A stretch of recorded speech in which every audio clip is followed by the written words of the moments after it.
Bom dia, gente. Nesse vídeo nós vamos dar início ao capítulo 11 do módulo de vocês. Tá? Então, nesse capítulo, todo vai ser explicando a vocês o que é magnetismo. Então, o que é magnetismo? É a capacidade de um objeto tem de atrair e repelir outros objetos. Então, nós hoje vamos falar sobre os ímãs, que são objetos tão comuns no nosso dia a dia, tá? Então, eles apresentam propriedades bastante interessantes, que até criaram personagens de ficção científica que está relacionado com essas propriedades do ímã. Quem não conhece o Magneto, né? Então, o Magneto é um personagem de ficção que trabalha, né, e tem os poderes do magnetismo, de atrair e repelir outros objetos, certo? Então, nessa aula de hoje, nós vamos aprender como surgiu esse ímã, tá? Então, o magnetismo, gente, ele foi descoberto na Grécia Antiga, numa cidade de nome Magnésia, no meado do século XVIII, ou no meado do século XIII, tá? Então, os gregos tinham o costume de observar esses fenômenos na natureza, ou seja, as coisas que aconteciam, né, no dia a dia. Então, nessas observações, perceberam que uma pedra tinha o poder de atrair o ferro. Então, essa pedra que a gente está vendo aí recebeu o nome de magnetita. Então, a magnetita é uma pedra capaz de atrair outros ferros, tá? Ela recebeu esse nome porque ela foi descoberta nessa cidade da Grécia, na Magnésia. Então, essa pedra que tem o poder e essa propriedade de atrair outros objetos ou repelir é chamado de magnetita. Esse tipo de pedra, gente, esse tipo de pedra magnetita, ele é um ímã natural. Então, com o passar do tempo, foi criando outro tipo de ímã, que a gente chama de ímã artificiais. Então, a magnetita, ela é considerada um ímã natural, tá? Porque adquiriu naturalmente essas propriedades magnéticas, que é de atrair e repelir objetos, né, esses objetos. No entanto, hoje, a maioria dos ímãs que a gente utiliza atualmente são fabricados pelos seres humanos, tá? Então, isso são chamados de ímãs artificiais.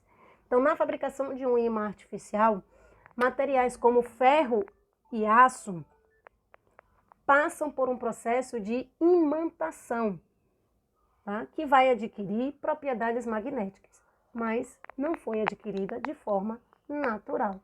E o ímã natural, gente, a magnetita, ela levou anos e anos para chegar a essa característica. Tá? Então, o campo magnético, então vocês estão vendo aqui um ímã, tá? Com duas extremidades. Então, nós temos aqui a extremidade norte, representada em vermelho, e a extremidade sul, representada em cinzas. Tá? Aí, gente, são dois ímãs que podem e têm o poder de atrair ou repelir objetos. Tá? Então, os polos magnéticos de um ímã são esses aí que a gente está vendo. Então, todo ímã tem dois polos, até mesmo as rochas magnetita. Tem o polo norte, representado pela cor vermelha, como eu falei, e o polo sul, representado por essa parte cinza. Tá? Então, quando a gente aproxima dois ímãs, eles podem estar se atraindo ou repelindo.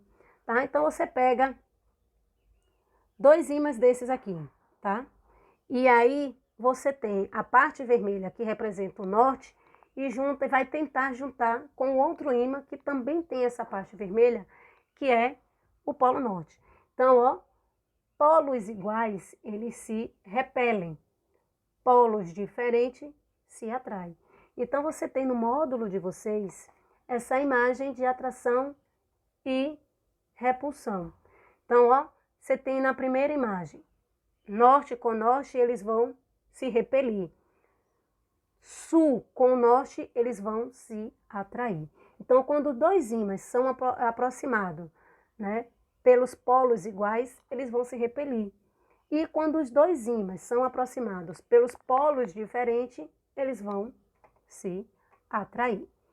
Outra característica importante, tá, que está relacionada ao polo magnético, é se a gente quebrar o ímã, se a gente quebra esse ímã aqui, ó, parte esse ímã no meio, tá, a gente vai continuar obtendo dois polos, ou seja, vai se formar dois novos ímãs. Então, essa parte cinza aqui, ó, vai formar o polo norte, o polo norte e o polo sul. Ou seja, o polo magnético norte e o polo magnético sul. Esse vermelho também vai acontecer a mesma coisa. Vai se formar o polo magnético sul e o polo magnético norte. Tá? Então, formamos dois ímãs. Então, é uma outra característica relacionada a esses polos.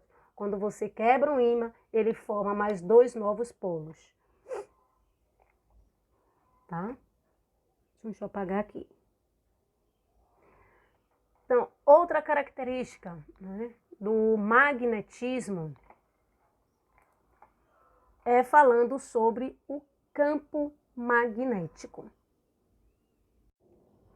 Então, outra característica é o campo magnético. Gente, você tem no livro de vocês uma imagem A e B, uma professora mostrando para a aluna sobre como ocorre, né, com um pedaço de lã que ela utiliza, ela coloca, né, o ímã no meio e joga pedaços de palha de aço. Tá? Então, quem tiver um ímã aí em casa, faz esse teste.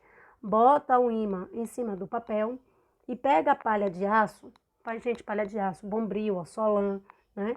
Então, você pega aquela palha de aço e joga em cima do papel. E aí você pega o ímã e coloca bem no meio dessa palha de aço. E vocês vão passar a observar o que acontece. Então, o resultado dessa atividade, tá, viu que pedaços de lã formaram pequenos desenhos, tá? Pequenos desenhos com o ímã. Então, esse desenho, né, mostra a região de atuação do ímã ao seu redor. E isso é chamado de campo magnético. Vou voltar o slide para você ver. Tá vendo? Essa é a imagem que vai ficar quando vocês fizerem esse experimento. Pegar uma folha de papel, palha de aço e esmigalhar todinha a palha de aço, cortar ela em pequenos pedaços e colocar um ímã no meio. Vai ter essa aparência aí, ó, que vocês estão vendo. Essa aparência aí. Então, ela vai apresentar esse desenho. Esse desenho é o campo magnético que fica ao redor do ímã, tá? Que vocês colocaram em cima da palha de aço, tá? Então, vai o poder de atrair. Então, alguns objetos vão ser atraídos para o polo magnético sul, outros para o norte. E vai apresentar esse campo magnético aí, tá? Mas esse campo magnético, gente, ele começou a ser observado, tá, entre os séculos XV e XVII, que era a época das grandes navegações. Então, ó, vocês estão vendo aí a imagem do experimento. Então, a professora coloca a palha de aço, tá vendo? E vai dar esse desenhozinho que a aluna está vendo aqui, tá?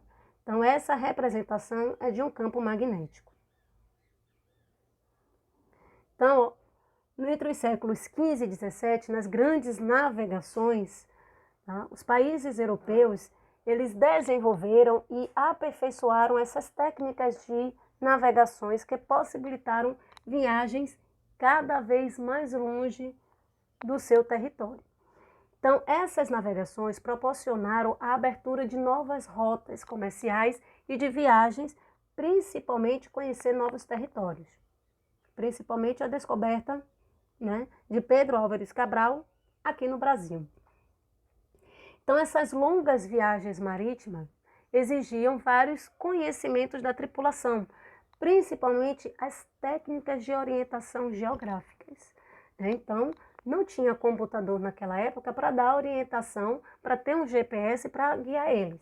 Então, eles usavam um instrumento de orientação geográfica, como mapa e uma bússola. Gente, essa bússola, ela tem um desenhozinho, tá? Dos pontos cardeais, norte, sul, leste e oeste. E tem uma agulha magnetizada, ou seja, um ímã em forma de agulha, que vai ficar sempre alinhada. Então, é nessa agulhazinha que vai estar mostrando a direção norte e sul, tá? Durante as navegações. Então, essa bússola era um instrumento que ajudava os navegadores a se localizar no meio de um oceano. Hoje, a gente tem a implementação e a construção de ímãs artificiais, como a gente viu lá, né, no começo dos slides. Então, nós temos os ímãs naturais, que é desenvolvida, né, esse poder magnético naturalmente. Então, isso leva milhares de anos para uma pedra se tornar, né, uma magnetita, que é um ímã natural. E hoje nós temos os ímãs artificiais. Então, hoje a gente tem um eletroímã. E o que é o eletroímã? Gente, o eletroímã, ele é um dispositivo que pode ser usado, né, na construção com uma bateria, um fio condutor de cobre ou um parafuso. E vocês podem gerar energia elétrica e construir esse eletroímã. Então, esses dispositivos que vocês estão vendo aqui, ó, é a construção de um eletroímã. Esse dispositivo, esse eletroímã, ele se comporta como um ímã. Então, a corrente elétrica vai percorrer nesse fio de cobre aí, ó, que a gente chama de fio condutor. E aí essa corrente elétrica vai surgindo e vai conectando e atraindo outros objetos que estão à mesa. Então, vocês podem estar fazendo também esse tipo de experimento, mas sempre acompanhado dos responsáveis. Então, o que é que vocês vão fazer? Uma pilha, tá? Essas pilhas de bateria de controle, né? Fio de cobre. Vocês vão pegar um fio, vão desencapar aquele fio, e isso peça ajuda aos pais de vocês. E vão abrir aquela borrachinha e tirar o fio de cobre. E aí vão colocar um fio em uma ponta da bateria, no polo negativo e no polo positivo, tá? 2 fios, né? Coloca de um polo norte e no polo sul. E coloca uma fita isolante, tá? Para segurar esse fio condutor ligado à bateria. E aí o que você vai fazer? Vai pegar um prego, enrolar esse fio e o outro, tá? No prego. E aí, ó, vai encostar esse prego que já está todo enroladinho no fio em um objeto metálico, ou um clipe ou um prego. E aí você vai ver o poder de atração desse eletroímã, dessas correntes elétricas que vai estar passando, né, pelo esse fio e vai poder atrair outros objetos metálicos, tá? Então, isso é um eletroímã, um ímã artificial. Então, quando você desconecta, né, esse fio, né, do gerador, ou seja, da pilha, ele vai parar e vai perder as suas propriedades magnéticas. Então, diferente de um ímã, as propriedades magnéticas de um eletroímã, eles não são permanentes. Então, numa magnetita, você não tem como desconectar e ela perder essa propriedade. Ela vai estar sempre se mantendo com essa característica. Mas um eletroímã, você pode sim desconectar e essa propriedade magnética, ó, parar, ser interrompida. Então, o eletroímã, ela possui diversas aplicações. Ela pode ser usada numa campainha elétrica, tá? ou em algum eletrodoméstico, fechaduras eletrônicas, por exemplo.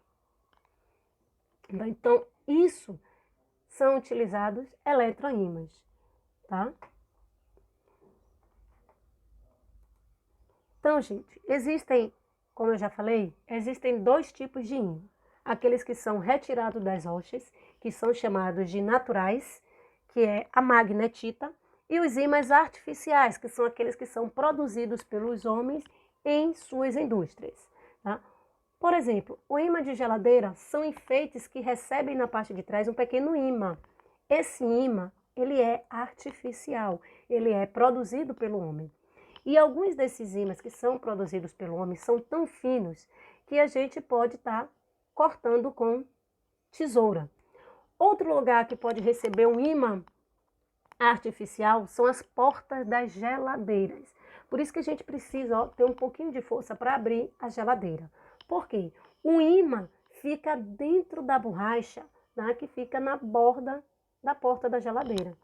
Então, esse ímã vai atrair o metal da geladeira e isso vai manter a geladeira fechada, tá? Então, por isso que a gente precisa de um pouco de força para abrir essa geladeira, por causa da força de atração desse ímã que está dentro da borracha, tá? Mas lembre-se, vocês não podem aquecer esse ímã, porque se você aquece o ímã, ela perde essas características magnéticas, ou seja, a capacidade de atração dela é perdida quando você aquece esse ímã, tá? Que está na geladeira. Então, gente, por hoje a gente encerra por aqui e vocês têm uma atividade.